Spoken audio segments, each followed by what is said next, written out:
नमस्कार. आज आपण पाहणार आहोत अंडी न उकडता बनवलेली अंड्याची करी. तर ही रेसिपी अगदी झटपट बनणारी आहे आणि चवीला पण एकदम छान अशी लागते. तर ही रेसिपी आपण नक्की ट्राय करा.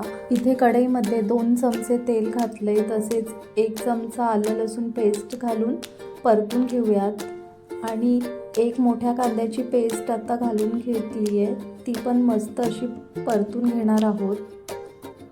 तर आता आपली कांद्याची पेस्ट परतून झाली. तर इथे मी 2 छोटे टोमॅटो पेस्ट करून घेतले, तीसुद्धा परतून घेणार आहोत. आता टोमॅटो छान शिजला आहे, तर त्यामध्ये 1 चमचा हळद, 2 चमचे लाल मिरची पावडर, तसेच 1 चमचा धने जिरे पावडर आणि 1 चमचा गरम मसाला घालून छान तेल सुटेपर्यंत आपण परतून घेणार आहोत सर्व मसाले. तर आता आपलं हे मसाले चांगले परतून झाले. तर इथे मी 1.5 ग्लास पाणी घातलं आहे. आपण आवश्यकतेनुसार पाणी घाला आणि 1 चमचा चवीपुरतं मीठ घालून घेतलं आहे.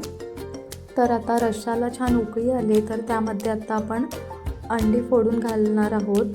तर इथे मी 4 अंडे घेतलेत, ते आपण सर्व फोडून रश्श्यामध्ये घालूयात आणि 5 मिनटं अंडी शिजून घेणार आहोत.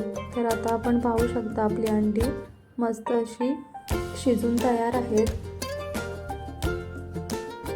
तर आता आपण 1-2 मिनटं अजून एक उकळी काढून घेणार आहोत.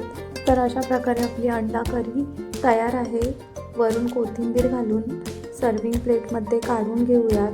तर आपल्याला ही रेसिपी कशी वाटली ते मला कमेंटमध्ये कळवा आणि रेसिपी आवडली असेल तर चॅनलला सबस्क्राईब करा आणि रेसिपीला लाईक करा. तर अशा प्रकारे ही मस्त अशी अंडा करी तयार आहे. थँक्यू.